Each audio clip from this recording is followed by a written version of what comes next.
New York Times #1 internationally best-selling author Karin Slaughter is back with her latest electrifying standalone thriller, False Witness. It's also part of an 8-part Netflix adaptation of the best-selling novel Pieces of Her. Good morning, Karin. How are you? I'm great. Thank you for having me. Well, thank you for joining us on Morning Blend. I've got your book right here with me. It looks great. So, how did you incorporate the pandemic into your latest thriller while starting to write False Witness? Well, I thought it would be interesting the book isn't about the pandemic, it just takes place during the pandemic. And I wanted to capture some of the crazy things that we might forget in a couple of years when we're behind, have all this behind us. And one of the things that happened in Atlanta, I don't know if this was happening with you guys, is a lot of the distilleries stopped making booze and started making hand sanitizer. So it was a little like when you were in high school and the teacher passed out a Ditto and you'd smell it. We were all smelling our hands and saying, oh, this is rum or this is tequila. And it was kind of like being under the bleachers at the prom. I mean, it just, the smell of alcohol permeated everywhere you went. Yeah, you have that right. Here in St. Louis, we have Anheuser-Busch, and they did some hand sanitizers. They also did some water. It was very interesting. But another question I have for you is, how did you balance between writing about social issues and keeping up with the driving pace of a thriller?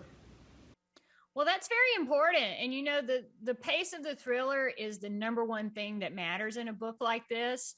I loved writing about social issues. It's one of my passions, but I never want that to interfere with the story. If you want some preaching, you can go to church on Sunday. If you want a good thriller, then hopefully False Witness is the one you'll pick up. But at the heart of this story, you have two sisters who experienced something really horrific together when they were young women. And then we catch up with them 20 years later and we see how the tentacles of this horrible thing have reached into their adult lives and really continue to traumatize them. So as a writer, that's my focus is, okay, something bad happened.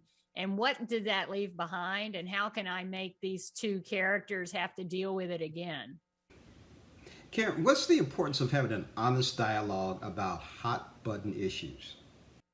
I think is really important, but one of the things that I love about books is that you don't feel so alone when you're reading them. It's not something that's a social thing, but when you're in a novel, you're in the story and you feel like these characters are your friends. And, I think one of the big problems with what we're going through right now is people just feel very isolated. And so it's great that we have books, but as we all go back into the world, I think we need to remember that we should be more forgiving of people.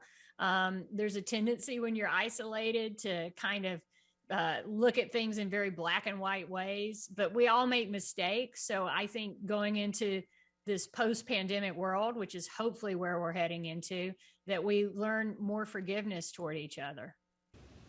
I like the word you're hopefully getting to in this post pandemic. Things are changing every day. Let's talk a little bit. Just give us a little peek of what we might see or what we will see in the soon to be released 8-part Netflix adaptation of your best selling novel, Pieces of Her. I was really happy when this started to film.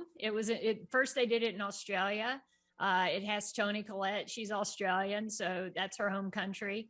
Then they moved to Atlanta last week. So I got to visit the set and see how the sausage is made. And it was very surreal to look at these actors and these people acting out this scene that I wrote in my pajamas 3 years ago by myself in my cabin in the woods. So that was kind of neat. And I'm just really excited to see it when the whole thing airs. I don't know when that will be. Netflix generally plays that close to their chest, but as soon as I know, everybody, at least on my Facebook page, will know, and I hope people enjoy watching it. I'm waiting to see how the sausage is made too because I want to have it with some eggs. This will be very interesting. Karen, thank you so much for joining us on Morning Blend and talking about your latest standalone thriller, False Witness. Thank you.